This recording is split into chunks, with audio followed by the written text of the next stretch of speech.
Bonjour à tous, c'est Fabien Tondelier, votre guide conférencier de la région lyonnaise. J'espère que vous êtes en excellente santé, que vous êtes confortablement assis sur votre chaise ou sur votre canapé, donc à déguster un bon café, ou le fond de votre dernière bouteille de Beaujolais nouveau. Pour notre personnage historique du jour, je vous propose de nous intéresser à un dauphin. Mais pas n'importe lequel, le dernier des dauphins de Viennois, Humbert II. Aujourd'hui, nous connaissons surtout le Dauphiné libéré, le quotidien grenoblois ou encore une certaine recette de cuisine. Nous saisissons cependant beaucoup moins bien les limites de cette entité géographique qui était autrefois la province du Dauphiné rattachée au royaume de France en 1349 et qui existera jusqu'en 1790. S'il correspondait au XVIIIe siècle à un ensemble situé au sud de Lyon et comprenant une toute petite partie du Rhône, la Drôme, l'Isère, les Hautes-Alpes, ainsi que des morceaux d'Italie, du Vaucluse et des Alpes de Haute-Provence, le territoire dont il est issu, le Dauphiné de Viennois, existant de 1142 à 1349, et qui tire son nom du diocèse de Vienne ainsi que de Bailliage, bien que Vienne soit toujours restée indépendante, était bien plus disparate au moment de son annexion. Principauté du Saint-Empire dont le Rhône constituait la frontière avec le royaume de France, son territoire a connu une extension rapide, ce qui a attiré les convoitises des Valois, partant de l'ancien comté d'Albon-Viennois qui réunira ceux du Grésivaudan, du Briançonnais, du Gapençais et d'Embrunais, ainsi que des bailliages de Viennois-Saint-Marcellin et de Viennois-la-Tour, et les quatre anciennes baronnies de Clermont, Sassenage, Maubec et Montmaur. Un ensemble donc dont le maillage territorial sera âprement disputé par le traditionnel adversaire du Dauphiné, le comté de Savoie. On a tendance à se plaindre aujourd'hui du centralisme jacobin parisien, cependant je ne pense pas qu'on aurait beaucoup apprécié les cours de géographie à cette époque. Les seigneurs qui ont bâti ce territoire étaient appelés les dauphins, appellation qui deviendra celle des héritiers au trône de France après le rattachement de 1349. Avant cela, plusieurs dynasties de dauphins. Les comtes d'Albon, à commencer par le fondateur, Guigues Ier le Vieux, mort en 1070, et qui s'appelleront tous Guigues, jusqu'à ce que le cinquième meure en ne laissant qu'une fille, Béatrice, qui épousera le duc de Bourgogne, Hugues III. Pour l'histoire, c'est Guigues IV qui sera le premier à appeler dauphin, sans qu'on sache exactement pour quelle raison. Différentes thèses existent à ce sujet. Donc la première hypothèse, c'est que ça serait une déformation en fait d'un prénom d'origine anglaise, scandinave ou encore italienne. Une autre hypothèse consiste en fait à ce que ce soit le blason de la ville de Tarente qui aurait inspiré ce prénom, la ville de Tarente étant une des possessions du père de sa femme Mathilde, le duc Robert de Normandie. Une troisième hypothèse, plus traditionnelle celle-là, consisterait ici en la légende selon laquelle les premiers comtes d'Albon auraient été suivis par un dauphin au moment de la première croisade pour arriver en Terre Sainte. Une hypothèse qui ne tient pas vraiment la route puisque la première croisade en fait n'a eu lieu que par voie terrestre.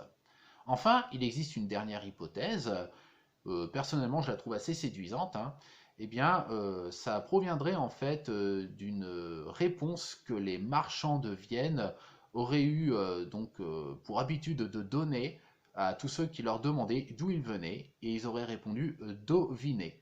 Dauvinet, qui par déformation serait devenu après Dauphiné. Ma foi, pourquoi pas, comme quoi la vérité peut sortir de la bouche des pécores. Nouvelle dynastie avec la maison de Bourgogne, où l'on retrouve deux Guigues, le sixième et le septième, dont le fils Jean, mourant prématurément d'une chute de cheval, laissera le Dauphiné à sa sœur Anne et à son époux, Humbert de la Tour du Pin, qui devient Humbert Ier de Viennois. Troisième dynastie donc, avec le retour d'un Guigue, le huitième, à qui l'on doit l'hommage des 4 premières baronnies, et qui jouissait d'une belle réputation de guerrier courageux et impétueux, participant aux côtés du roi de France, Philippe VI de Valois, lors de sa victoire à Cassel, et qui épousera la fille de l'ex-roi de France, Philippe V le Long. Mais il meurt près de Voiron en 1333 d'un carreau d'arbalète à l'âge de 24 ans. Comme il meurt sans descendance, c'est son frère Humbert, résidant alors chez son oncle Robert le Sage, roi de Sicile, à la cour de Naples, qui lui succède. Et autant dire qu'Humbert n'est pas hyper emballé à l'idée de quitter les fastes napolitains pour les rudes hivers alpins. Contrairement à son frère, c'est plutôt un pacifique qui aime les fêtes et le luxe. D'ailleurs, sitôt arrivé à Grenoble en janvier 1334, à l'âge de 20 ans, il interdit la chasse, les guerres privées et les tournois. Considérant qu'il y a d'autres moyens de s'amuser que de découper des Savoyards sur les champs de bataille, il entretiendra une cour fastueuse dans son château de Beauvoir en Royan, s'inspirant de celle de son oncle, où il pouvait accueillir près de 2000 invités et leur en mettre plein la vue dans ses jardins improvisés, accueillant perroquets et singes savants. Mais cela sera particulièrement mal perçu par nombre de ses contemporains qui jugèrent ce faste disproportionné par rapport à sa fortune réelle et par le roi de France lui-même qui le jalousera. Il faut dire que Humbert II de Viennois cherchait par tous les moyens à détourner son attention de la dépression qui le guettait suite à la mort accidentelle de son fils unique âgé de 3 ans. C'est dans ce château qu'il crée une cour de justice qui se substitue aux juridictions des seigneurs locaux qui ne ménageaient particulièrement pas les intérêts du peuple, le conseil delphinal, qui siégera d'abord dans la ville voisine de Saint-Marcellin avant de s'installer à Grenoble pour ne pas froisser l'évêque. Là aussi, ce conseil s'inspire pour la forme du modèle napolitain et pour le fond du modèle français, avec 7 conseillers, 2 spécialistes en droit canonique, 2 en droit civil et 5 jurisconsultes. On doit aussi à Humbert la création de la Cour des comptes en 1340 et l'université de Grenoble également en accord avec le pape Benoît XII en 1339. Il veut y attirer de nombreux savants et professeurs, toujours en s'inspirant du roi de Sicile, mais il s'y prend mal et ne réalise pas qu'il n'a pas vraiment les moyens financiers de ses ambitions. Pour gagner de l'argent, il se montrera peu scrupuleux, en taxant lourdement les banquiers juifs, lombards et toscans, en vendant des chartes de franchise très onéreuses et soumises à un impôt, le vintin, et même en essayant dès 1337 de vendre ses propres États à Robert de Naples qui refusera le prix demandé jusqu'à sa mort en 1343. Toujours à la recherche de liquidités, normal pour un dauphin, il se vit proposer par le roi de France, Philippe VI, un arrangement. S'il acceptait que le Dauphiné fût dévolu au second fils du roi après sa mort, ses dettes seraient réglées et il jouirait d'une rente annuelle. Cette proposition a en fait été soufflée au roi par son ancien conseiller Clément VI, devenu pape, à qui Humbert devait de l'argent suite à un endettement de plus de 16 000 florins perpétré auprès du prédécesseur de Clément, Benoît XII, qui l'excommuniera pour la peine. L'argent des chartes de franchise lui permettra cependant de rembourser sa dette auprès de la Chambre apostolique et de faire lever son excommunication, lui permettant de temporiser auprès du roi. C'est donc la fin des ennuis pour Humbert?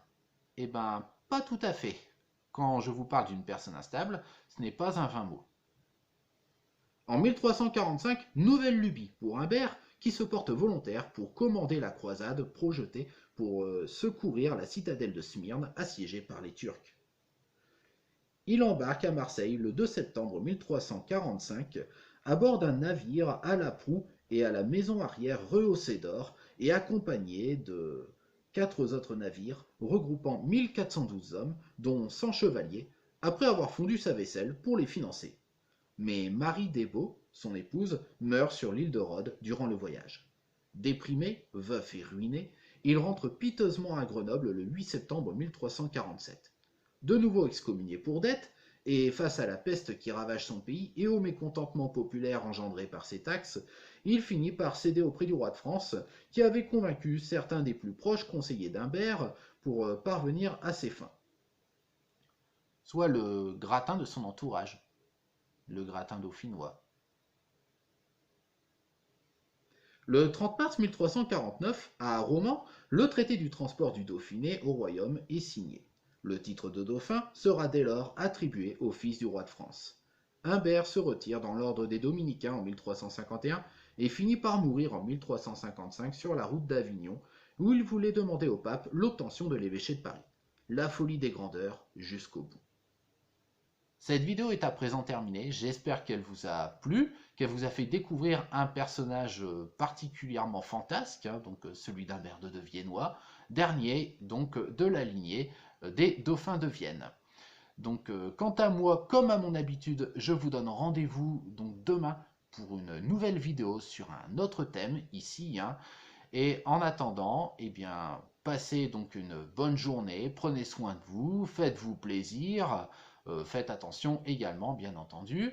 Et donc on se dit à demain pour une nouvelle aventure. Bye bye!